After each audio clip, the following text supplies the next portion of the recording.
Ibu bapak yang dimuliakan oleh Allah Subhanahu wa taala, jadi ini seperti biasanya ya.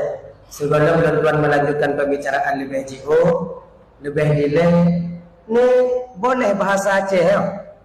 Jut bahasa Aceh. Kalau bahasa Indonesia hana juga. Nyawa yang juga masalah ini. Bahasa Indonesia hana je. Yang je bahasa Aceh. Nyan pun bahasa Aceh Selatan.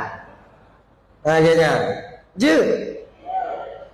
Mungkin tu yang hana mukum je yang waju.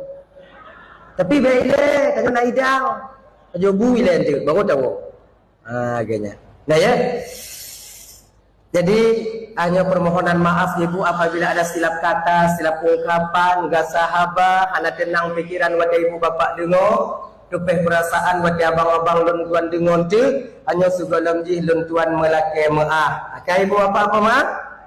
Alhamdulillah. Dah ya. Jadi sebahagian daripada sifat Rasulullah sallallahu alaihi wasallam yang menjadi suri tauladan bagi kita kalau kita ingin selamat di dunia dan di akhirat, yaitu Nabi kita itu mempunyai sifat sabar yang luar biasa. Sebenarnya sabar itu ibu bapak dan tuan Bandung menjadi juga pondasi dasar bagi kita untuk mencapai bahagia di dunia